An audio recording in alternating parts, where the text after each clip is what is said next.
All right. Happy Monday, everyone. Don't have anything to start with, so Matt? Yeah, well, so after the events of, I'm sorry, let me turn my recorder on. After the events of Friday, particularly the veto at the Security Council, the Secretary's meeting with the Arab and Islamic foreign ministers, and then the emergency determination on the tank munitions to Israel. I'm just wondering, are you guys aware of how isolated you are? So I would answer that by saying every time we engage with one of our partners in the region and our partners around the world, what the Secretary hears is the indispensability of American leadership, both in helping to resolve this conflict and bring an end to it that guarantees the destruction of Hamas, and in planning for the days and weeks and months and years to come. Now, that doesn't mean that we have agreements with everyone in the region about the best way forward. Obviously, we don't. There are a number of countries that have called for a ceasefire. We've made clear that while we support humanitarian pauses, we think a ceasefire that would allow the leadership of Hamas that plotted and planned October 7th to continue to carry on in Gaza and plan future attacks is one that's unacceptable. While we have disagreements, ultimately, that American leadership is critical both in this conflict and to broader issues in the region. And you think that you're demonstrating American leadership now? Absolutely, and that does not mean that we are going to agree with every country about everything. About any country. So you don't agree with any country. That is Except not at all. Maybe Israel. That is not at all. We don't agree with Israel on everything related to this conflict. Well, no, what happened on Friday and Saturday, and over the weekend, you have one country that stands. So I think if you've looked at the results of our diplomacy over the past few months, you cannot take any one piece of data, be it a UN Security Council vote or anything else, and say that that represents the sum and total of our diplomacy, because it doesn't. There are other things that we've done in working with the G7, with partners in the region, that we'll continue to work on. So the bottom line is you're not concerned that that it appears the rest of the world, with the exception of Israel, I would say is angry at you and is not, is unhappy with the position that the administration has taken, and that is American leadership. I would say that Correct. This conflict has posed a number of obstacles for Israel, for countries in the region, for the United States, for the entire global community. And so we are trying to resolve this conflict, as I said, ultimately with a result that protects civilian lives to the maximum extent possible, that ensures that Hamas cannot rearm and refit and launch the attacks of October 7th again. We're trying to work on how to achieve a lasting, secure peace for the Palestinian people and the Israeli people and the establishment of an independent Palestinian state.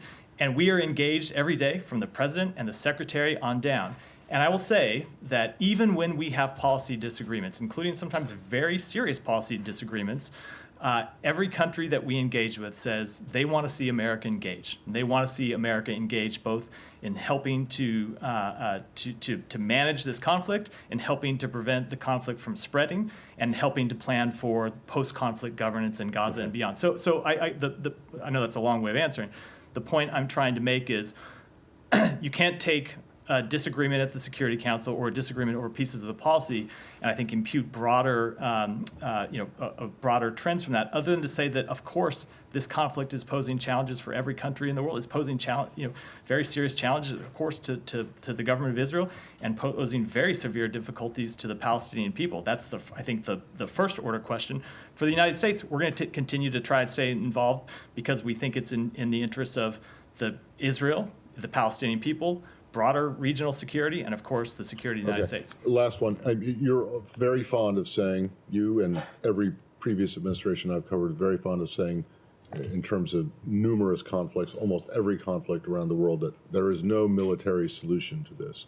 And yet your actions over the course of the last 5 days suggest that you think that there is, or that the only solution to this conflict is military. Is that an accurate reading? No, I don't think that's an accurate, because I don't. So you don't think there's a military solution No, to let me answer it this way. I don't think it's an accurate reading, because I think there would be other conflicts where we say there are potential military solutions. We think Which the ones would those the Ukrainian military repelling Russian forces from their borders would be a military solution to that conflict. Well, no, There yeah, could- but that you've always talked about diplomacy at the end. and Of course, and there will have to be diplomacy at the end, but then as an immediate. Diplomacy at the end with Hamas, as- between Israel and Hamas? No, I was talking about the first Okay. conflict. With respect to this conflict, we think there can be a military solution to taking out the leadership of Hamas that planned and carried out the attacks of October 7th, in taking out the militants who crossed into Israel and carried out those attacks.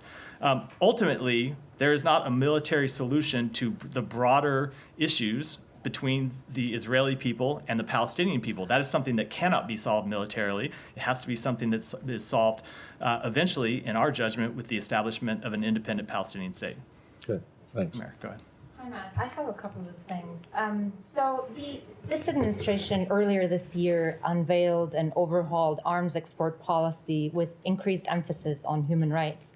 Let me read your policy back to you. Quote, "No arms transfer will be authorized where the United States assesses that it is more likely than not that the arms to be transferred will be used by the recipient to commit, facilitate recipient's commission of, or to aggravate risks that the recipient will commit genocide, crimes against humanity, grave breaches of the Geneva Conventions of 1949, including attacks intentionally directed against civilian objects or civilians protected as such, or other serious violations of international humanitarian or human rights law," end quote. So just want to understand, given the flow of weapons transfers to Israel, is it the U.S. assessment that its weapons provided to Israel are not being used in any of the situations that I've just read out loud and are described in this policy? So I will say that our expectation of every country to whom we provide military assistance, weapons and other assistance, is that they use that assistance in full compliance with international humanitarian law and the laws of war, and Israel is no exception. Right. But at the moment, you just told me your expectation. However, there's been some results on the ground that we have seen. So what is the U.S. assessment on the results that it has seen so far on the ground? So let me take that in a couple ways. One, if with respect to any specific, I get asked sometimes about a specific strike or a specific use of an arms. I'm not able to offer an assessment here from this podium. I often don't have all the available information. With respect to the overall use of arms, we have not made any specific determination of the type that you laid out in the intro to the question, but we have said we think there are more things that Israel can do to minimize civilian harm. The Secretary talked about some of those this weekend. We think there needs to be more predictability in the South for when humanitarian pauses can take place. There needs to be more predictability in terms of the corridors that that civilians could use to get themselves out of harm's way, and in designated time periods when those are protected. There needs to be more predictability in those same corridors so aid can come in. And with respect to the use of the weapons we provide, and with respect to the use of weapons that we don't provide but that Israel uses on its own, we have been clear in all of our conversations with them that they need to comply with international humanitarian law and the laws of war. We have been quite clear with that at the highest possible levels of this government, and will continue to do so. Right. And just a couple of more things, sorry. Could you say that U.S. has a full understanding of where exactly the weapons and the ammunition that it has sent to Israel are being used, like locations and specific offensives, specific fighting, and all of that? I just You're can't keeping track of it. I would refer you to the Pentagon for a more specific assessment. I can't do so from here. Right. And the final thing is, like, Secretary talked about the gap, and you're referring to his comments yesterday. He sort of laid out like more pauses and specific humanitarian corridors for people to assistance to find its way. But right now we're basically looking at a bit of a societal breakdown inside Gaza in Khan Yunis, where even if there's an increase in the number of aid trucks going in, it's simply not going to the people. Has this administration had conversations with the Israelis over the weekend on this specific challenge, and what assurances have they given you? Yes, we have had specific conversations with them. Our special envoy on the ground, David Satterfield, has had in-person meetings with the Israeli government about these very issues over the weekend. We've had them at the highest levels of this department to make very clear that more needs to be done to get humanitarian access in. We have seen, so as you know, just to give it some context, we saw expanded levels of humanitarian access during the pause. Part of that was that the government of Israel was allowing more humanitarian access to get in through the Rafah crossing. Part of that was because there was a pause, it was much easier for the enablers, the deliverers of humanitarian access, to move it around Gaza. Since the resumption of combat operations in the south, we have seen the Israeli government decide to let more humanitarian assistance in, which is good, something we support, something that we have urged them to do and have been gratified that they have done. And there has been, the problem is now getting that humanitarian access not just through Rafah, but then delivered to the people who need it. And that goes to what I was laying out at the beginning, which is there needs to be more predictability in terms of when there are pauses, where there are pauses, so civilians can get to safe areas, and so the humanitarian access can be delivered. And I will say, we are laser focused on that and have had ongoing, sometimes nearly hourly conversations with the government of Israel, as well as, I should say, with United Nations agencies about how exactly to implement that.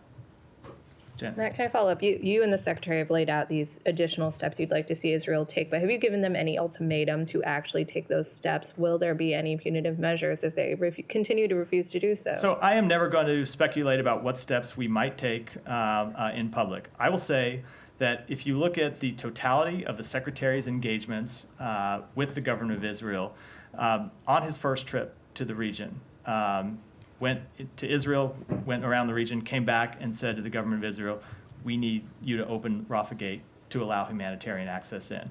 And as you may recall, there was a big negotiation over that, and ultimately we got humanitarian access in. On his second trip to the region, he came and said, we need to see humanitarian pauses, and was very clear with the government of Israel that that's what we wanted to see. You might remember that the government of Israel rejected it out of hand publicly. A few days later, started to implement daily humanitarian pauses of, I think, 6 hours or so. We eventually saw those expanded to other pauses. We are continuing to engage with them now on things we want to see. Last week, we were engaging with them to get more fuel in, so you could run desalination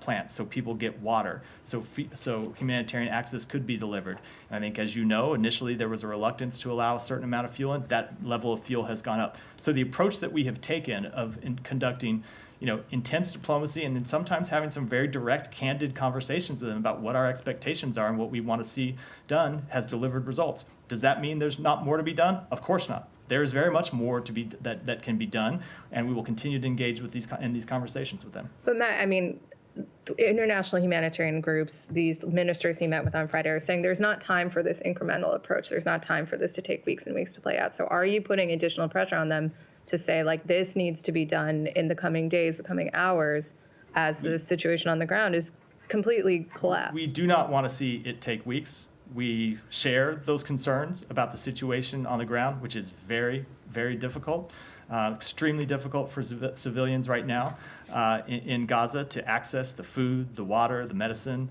they need. It's tough to move around in the middle of a conflict. So we're going to continue to have these conversations with the government of Israel. But I haven't said it yet in this briefing. I haven't been asked yet in this briefing. I do want to reiterate that this is only a challenge because Hamas continues to embed itself inside the civilian population in southern Gaza, in Khan Yunis, in the very places where we are trying to get humanitarian assistance into civilians.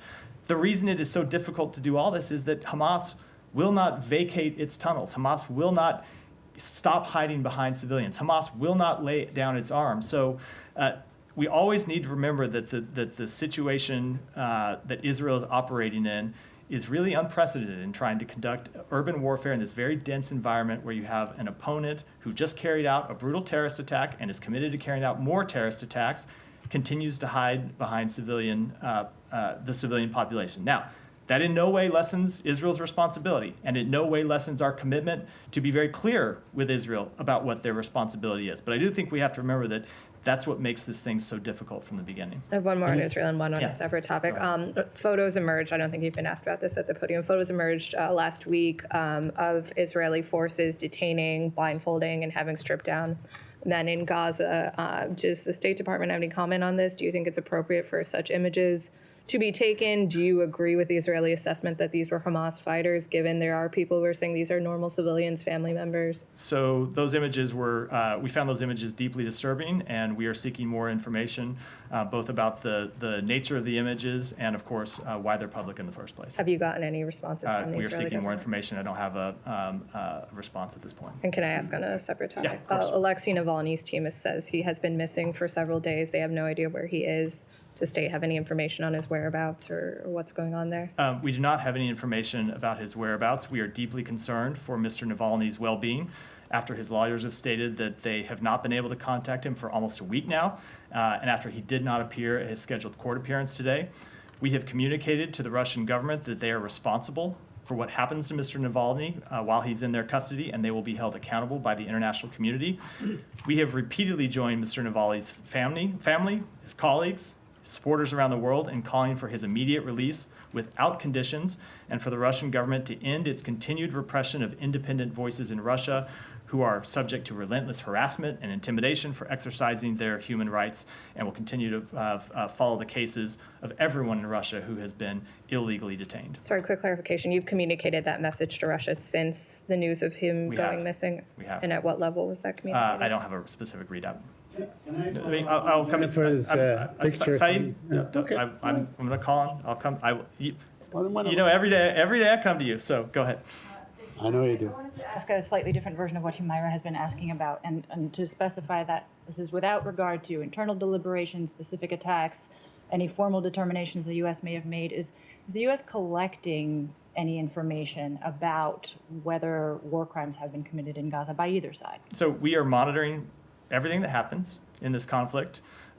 We are engaged in conversations with the Israeli government, and I don't have anything further to say about our internal activities at the State Department. Monitoring. I mean, I know it's a flawed comparison, but in the case of Ukraine and Russia, the U.S. was collecting information through open source and intelligence sources and sharing those actively with, allies and other organizations. So is a similar sort of activity underway? I don't think you can compare them because, as you say, it is a very different environment. It's a very different place on the ground. But I will say that we're not only are we monitoring, but we are in close contact, in close communication with the Israeli government. There are a number of times where we have sought information about specific actions that they have taken. I've talked about that, about some of those from this podium, for example, or I shouldn't say I did. The secretary mentioned last week the fact that strike that killed a Reuters journalist in Lebanon.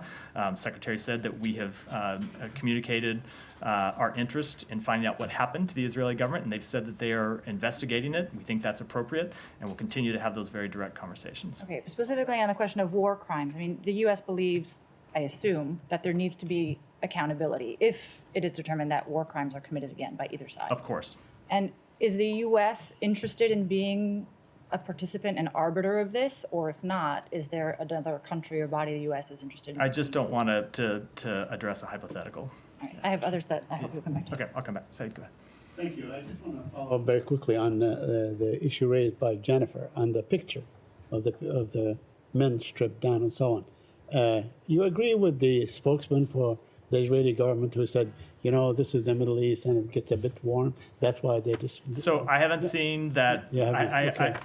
I haven't seen that comment.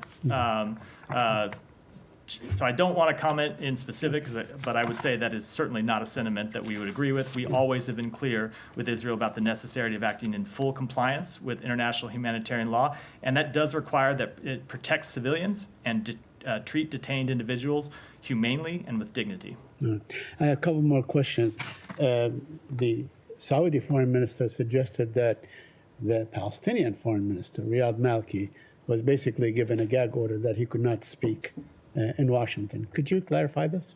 No, that's not accurate. So I will say this gets a little complicated because it goes back to a law from 30 years ago at this point. So I think the first claim that was made publicly was that we had imposed a visa restriction that prohibits him from speaking. That is not accurate. There is no statute or there's no provision in U.S. law that allows the imposition of such a visa restriction, and we have imposed no such visa restriction. There is a provision in U.S. law going back to 1987, the Anti-Terrorism Act, that prohibits the expenditure of PLO funds inside the United States. There have been waivers issued for that law in the past. Congress has changed the requirements for the Secretary to issue one of those to issue those waivers, such that they cannot be met under current law. But in no way, I would say those the provisions of that law all relate to the expenditure of funds. So they in no way limit anyone's ability to speak. Okay, just a couple more questions. Now, you said that the stated goals, Israel's stated goals, which you agree with, which is to end Hamas, defeat Hamas, change the regime in Gaza, whatever that means, and so on, and free the hostages. Now, it has been 65 days. We have not seen any Hamas leaders brought out or killed or named as such, and so on. So, you expect this thing to go for another 65 days I do not have before they achieve their goals? I do not have an expectation for how long this will go. That's to the Israeli government to speak to. They have killed and have been quite public about the fact that they have killed a number of Hamas fighters. Okay, so I mean, looking at the situation, this could go on for conceivably another 65 days. Saeed, I just said I wouldn't want to speculate on the outcome, so I don't think you can follow that up by All right. adding Now, let me speculation just- to what I've said. Okay, now you also said that you want to see a resolution to the Palestinian-Israeli conflict where there's a two-state solution and so on, all that stuff that the U.S. had always been stating all along for 30 years at least, and so on. Now, today, the Israeli Prime Minister spoke to the Defense and Foreign Relations Committees in the Knesset, and he said two things. He said, no Palestinian state, no to Palestinian state, under any circumstances. No Palestinian Authority in Gaza, no Hamas, and so on. So, do you have any comment on what the Prime Minister of Israel, who obviously wields a great deal of power? I mean, he's destroying the Palestinians to smithereens.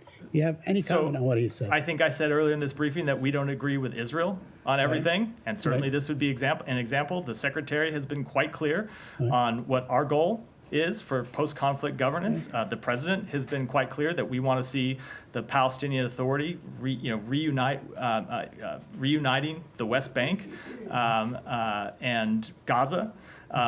Making clear we don't want to see any Israeli occupation, making clear we don't want to see a reduction of Gazan territory. So we have laid out the principles that the United States stands by, and we will continue to engage not just with the government of Israel, but with our other partners in the region about how to make those turn those principles into reality. So why not say, this is the Palestinian state that we recognize. Its borders are this, it is this, and so on. Its characteristics are such and such. Why not do that? Because we think ultimately this is best resolved by diplomacy and negotiations, which is what we're pursuing. Matt, would you say that under U.S. law, that any individuals or entity or government that provide financial support to a terrorist organization is vulnerable to, or liable rather, to prosecution by the U.S. government? I don't think I'm going to start speaking to any prosecutions by the U.S. government from this podium. That's a matter for the Justice Department, let alone hypothetical ones. Yeah, but you know for a fact that anybody who gives material support to a terrorist organization, you will accuse them of supporting this terrorist organization. I know the status of U.S. law about material support for terrorism, but when it comes to speaking about who might get prosecuted and who might get not, you understand that's not something that the State Department does. Okay, I'm just asking you a question because I'm sure you saw the Times report that the Israeli intelligence, with the approval of Netanyahu, has carried suitcases full of cash to Hamas. And the purpose was declared, and this is quotes, that basically this is the only way to prevent a two-state solution if we can only prop up the extremist Hamas in Gaza. So in this case, won't the Israeli government will be liable for prosecution because they given financial aid to a terrorist organization that you list on your own State Department website as a terrorist organization? Again, I'm not going to speak to prosecutions from this podium. It's not something we do at the State Department, and it's not something we speak to. The Justice Department is quite clear about they're the only ones inside the government that speak to prosecutions. Okay. You saw the UN report that half of Gazans actually are facing starvation. Apart from Hamas, which you blame normally, who else is bearing responsibility for half of the population that actually can be starving? So what I think is that everyone involved in this conflict needs to do more to allow humanitarian assistance to get in and allow the people in Gaza to be able to move around to get access to humanitarian assistance. Of course, there is Israeli government plays a role in that. Partners in the region play a role in that. The UN agencies play a role in that. And the United States is actively working with all of them to try to increase the amount of humanitarian assistance that gets in for those civilians who desperately need it. Okay, and finally, you described these images as disturbing, and you said you're seeking more information from the Israelis on this.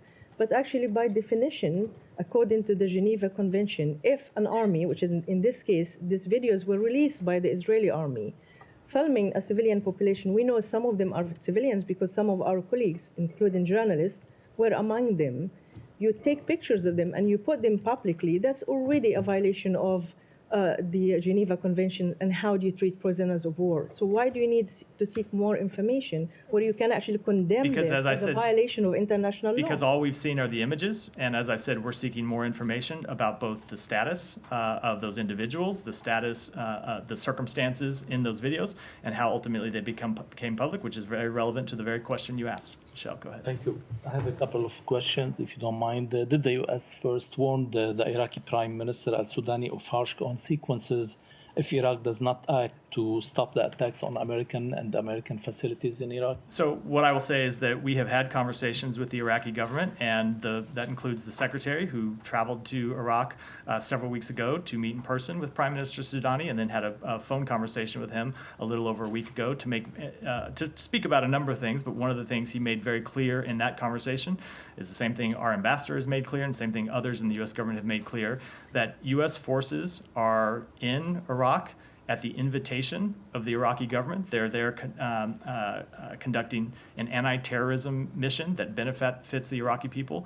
And we, of course, expect the Iraqi government to do more to hold accountable the Iranian-backed militias who first were launching strikes against U.S. military installations and U.S. military personnel, and then as recently as last week, were launching strikes against our embassy. So we very much do expect the Iraqi government to do more. And as we have always said, we will take whatever actions we need to as the United States to defend U.S. personnel, defend U.S. interests. And second, on Lebanon, Israeli defense minister has said today that Israel is open to the possibility of reaching an agreement with Hezbollah if it includes a safe zone on the border and guarantees.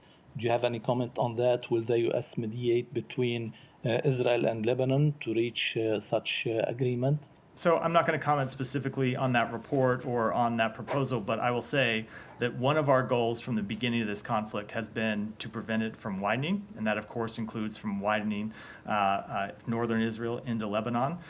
We have had conversations about that with the Israeli government and encouraged and said that we very much do not want to see the conflict from widening.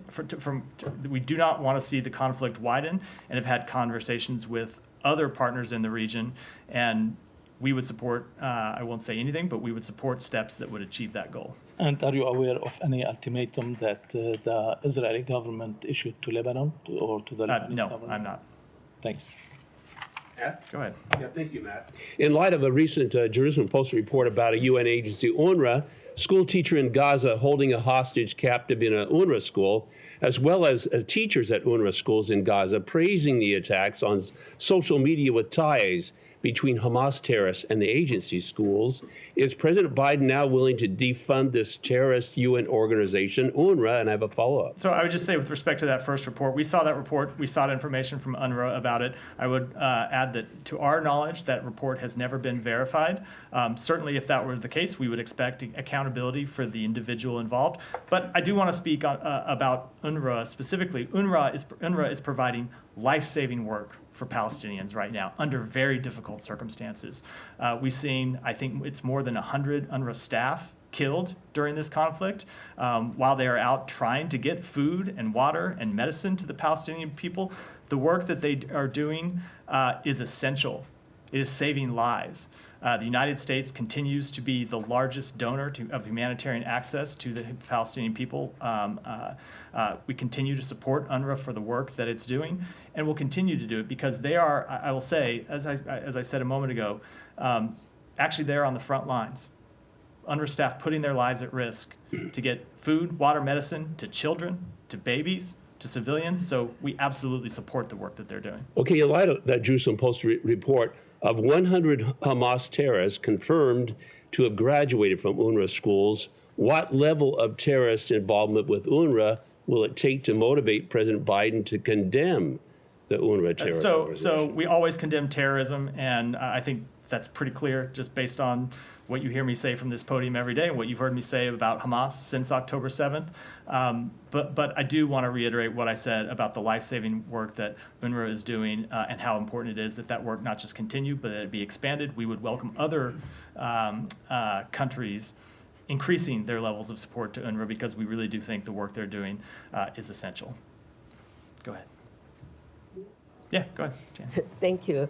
I have two questions. First question, Kurt Campbell, the nominee for the Deputy Secretary of State, said at the Congressional Confirmation hearing that he has a skeptical stance on North Korea coming to diplomatic table to give up its nuclear weapons. Then what are the other alternatives for the United States to denuclearize North Korea? I don't want to speak to hypotheticals. I will say that we will continue to encourage diplomacy with North Korea. That has been our policy all along. But I think it's safe to say that his skepticism is well-founded, given that we have seen North Korea refuse to accept our offer to pursue diplomatic alternatives since the beginning of this administration. And beyond that, I wouldn't want to speculate As long as North Korea is providing arms and ammunition to Russia, do you think South Korea should continue to provide artillery shells to support to Ukraine? I just don't have any comment on that. I'll let South Korea speak to its own decisions. Go ahead. Thank you. Appreciate it. Just if you have any reaction to the Washington Post report that Israel used white phosphorus on civilians in southern Lebanon. And then a second question, you mentioned earlier in the press conference that Secretary Blinken referenced the killing of Issam Abdullah, and yet just Friday or Saturday, was it, you fast-tracked 13,000 of the same shells that killed him. So is there like an incongruity to what the department is doing and saying? Let me speak to the first question first, which is that we are concerned by the reports of the use of white phosphorus. Obviously, there is a legitimate military use for white phosphorus, but that does not include using them on civilians. It means that if you use them, you have to do everything you can to minimize civilian harm. Anytime that we provide items like white phosphorus or really anything to another military, we do it with the expectation that it will be used for legitimate purposes and in full keeping with international humanitarian law and the law of armed conflict. So we're looking into this and looking for additional information. And then with respect to your first question, you heard the Secretary speak to this yesterday. If any of you were up early on a Sunday or early-ish, you would have heard him speak to this and make clear that, look, Israel is engaged in a very difficult military campaign against a terrorist organization that says it wants to repeat the attacks of October 7th. He decided that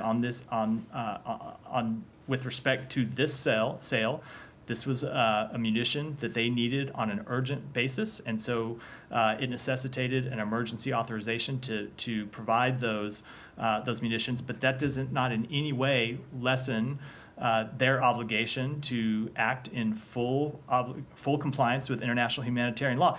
And by the way, that goes for not just the munitions we provide them, but that the munitions that they procure from other countries or that the munitions that they manufacture themselves. We expect them, and they should expect themselves to comply with humanitarian law with respect to any weapon that they use. Matt, just on the white Yeah. phosphorus, I mean, this report today is not the first of its kind to allege that Israel has used white phosphorus in this conflict. They go back to, I think, October 13th. You've never expressed concern about them before, which suggests to me that you didn't believe them. Why now all of a sudden are you saying you're concerned So- by this report? The difference with respect to this report is that the reporting, the story in the Post, and again, it's a report, it's why we're seeking more information, purported that it was used, if not against a civilian target, had significant impact on civilian targets. So that's the Okay, so you that's- don't, that's- so in that's the October, reason back for in it. October, in the first week of this war, when there were allegations that, from Amnesty and others, that white phosphorus had been used by Israel in Gaza, So that you have no So problem with. white because- phosphorus, there are legitimate military uses for white Yeah, phosphorus. so you suggest, are you saying so- that there was no civilian impact No, when no. these were used allegedly in Gaza? I'm saying the specific reporting that we saw in the Washington Post is something How that we about were the specific concerned about. reporting that you saw So back I on would, October 13th?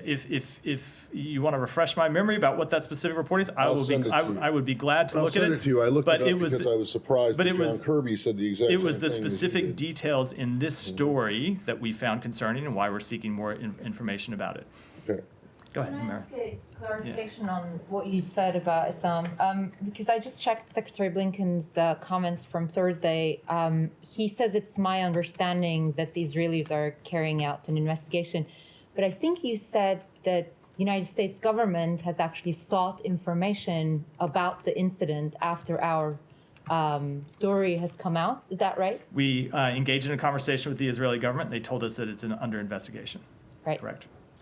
Thank you. So, go ahead. Different topic. There's some reporting today that some federal agencies are mobilizing to protect against cyber threats, particularly from the PRC, targeting or having a potential impact on the 2024 elections.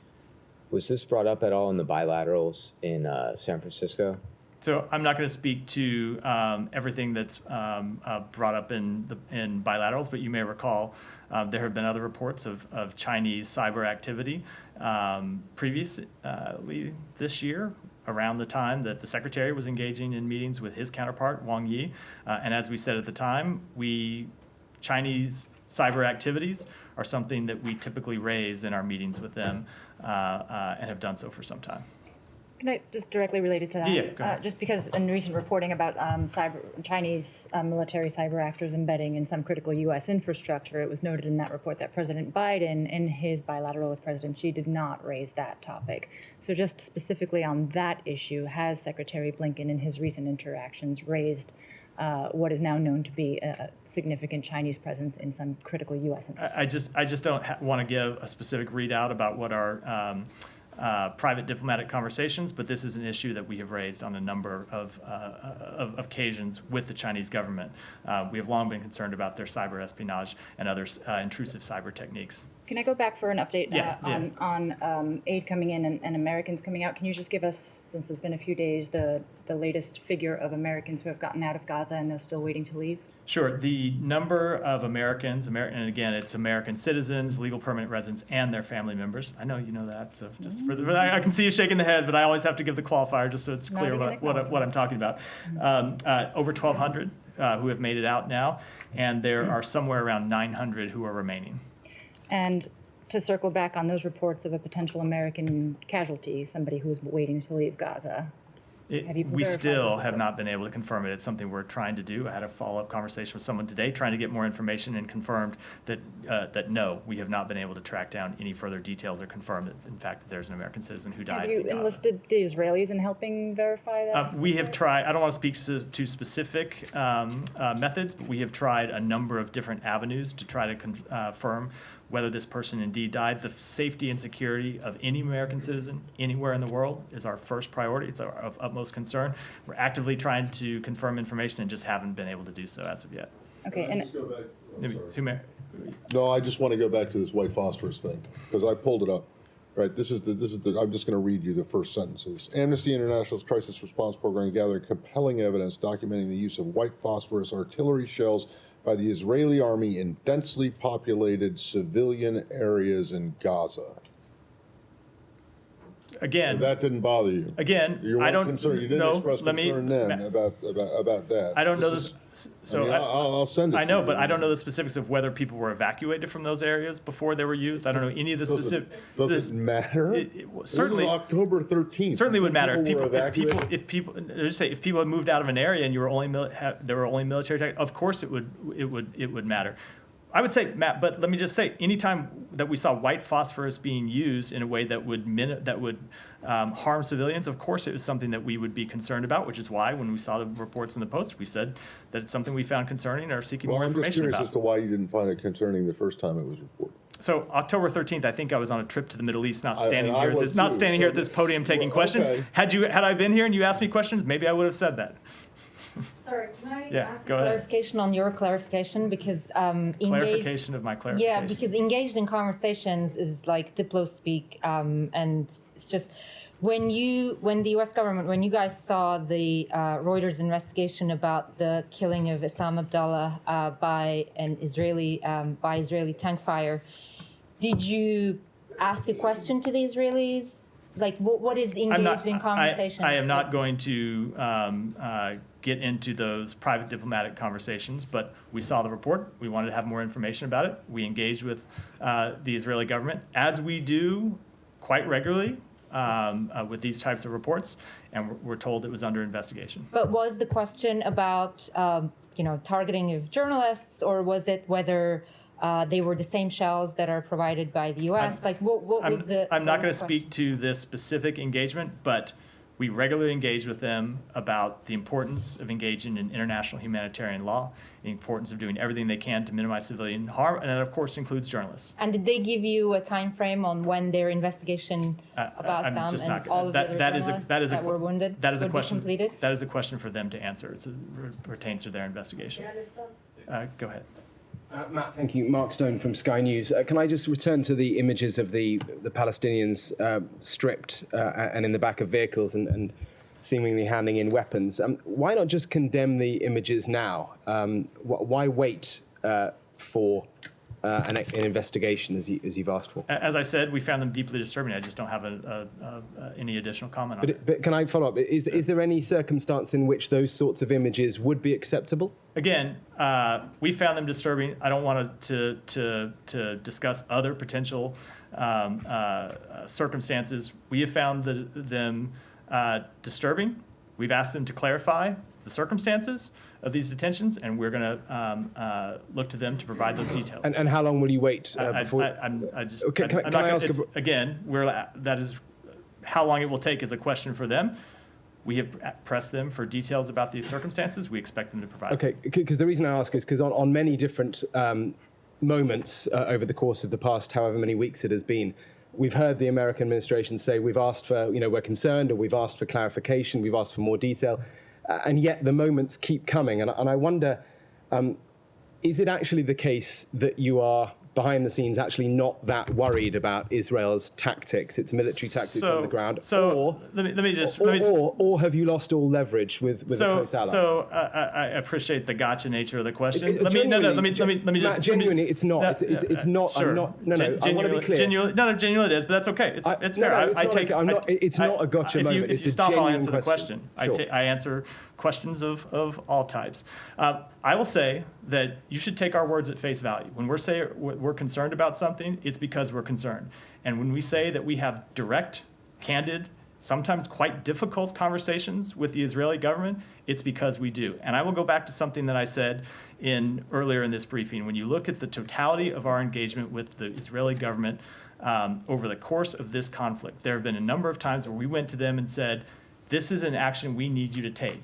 And the reaction from them has been, oh, it's something that we can't do. It will be very difficult. You've seen them come out publicly and reject it. And we work on it behind the scenes and we deliver results. We've done that with respect to pauses. We've done that respect to humanitarian assistance. You've seen us do that just in the past week with respect to fuel. You've seen us do it with deconfliction zones in the south to ensure that there are places where civilians can be that are the deconfliction sites so they're not struck by the Israeli military. So we mean very much what we say.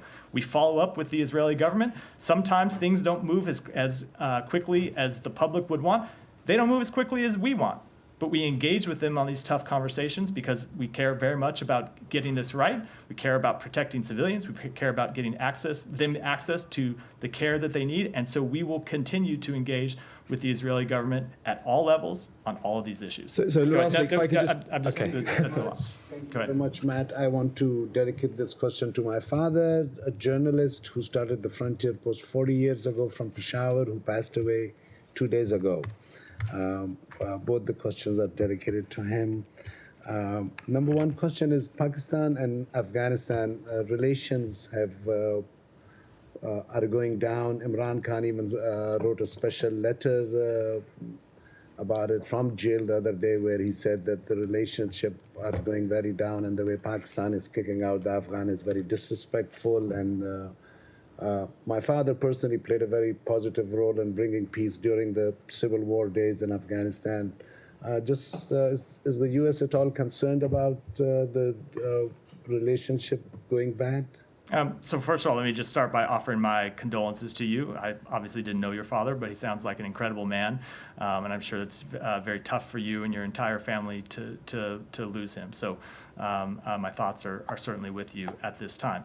With respect to relations between Pakistan and Afghanistan, obviously we support diplomatic resolution to all of the various issues between those two countries. It's something that we have been engaged on.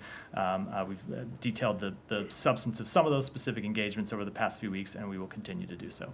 Just one more question about him. One more question, just about his journalism. So the investigative journalism was something introduced in Pakistan by him in the mid-'80s, and one of the stories that he has regularly been writing about, and I know the State Department does not take any position between political parties. You have said that many times to me, especially with regard to Cypher. But regarding condemnation, the U.S. does not support corrupt and criminal leaders around the world. That's a clear fact. In Pakistan, Prime Minister Nawaz Sharif, 3-time Prime Minister, the Frontier Post had published stories about him taking money from Osama bin Laden to disrupt Benazir government. The story was not condemned. Taking state land, story was not condemned or challenged in any court. Sending money internationally, basically financial money laundering thing, story was never challenged. At least condemn that. Okay, the U.S. had no role in Imran Khan removal, but at least say something about that. A Panama paper convict has come back to Pakistan. Pakistani Americans are upset at Biden for being silent about it. They feel like you have brought this old corrupt criminal leader back into Pakistan, and he's coming back to. So at least condemn the corrupt politicians. So I will just say, with respect to that, especially the last part of your question, that the United States does not play any role in choosing the leaders of Pakistan. We engage with the leadership leadership decided by the Pakistani people, and we will continue to engage with the government of Pakistan on all these issues. Go ahead, and then we'll wrap for today. Thank you. Yeah, go ahead. Thank you, Matt. Two questions about Afghanistan. Taliban still didn't bring any change on their plan regarding Afghan women. And President Biden last week, he was concerned about terrorist activity like Daesh and other terrorists. Any comment about that? And also recently there is a report published that former Afghan House speakers under President Ghani's government has been listed through by the U.S. Treasury. And like him, there is so many people that they are involved in corruption in Afghanistan. As Mr. Afridi raised this issue 2-3 years ago, and he keep asking me, is there a U.S. As a plan to, blacklisted other corrupt people in Afghanistan? So we have taken action to designate former members of the Afghan parliament and their immediate family members, which renders them generally ineligible to enter into the United States because of their involvement in significant corruption. The Treasury Department has also designated these individuals under the Magnitsky Sanctions Program for their extensive role in transnational corruption. Treasury designated a network of 44 companies connected to them for their role. So I will say that we will continue to take action to combat corruption, both in Afghanistan and around the world. And with respect to the first question you asked, of course, we continue to be very concerned about the treatment of women and girls in Afghanistan. We continue to be very concerned about the potential for terrorist activities in Afghanistan. We've made clear that we maintain the capability to conduct over-the-horizon anti-terrorism activities. And of course, we expect the Taliban to prevent Afghanistan from being a haven for terrorism as it has been in the past. And with that, we'll wrap for today. Thanks, everyone.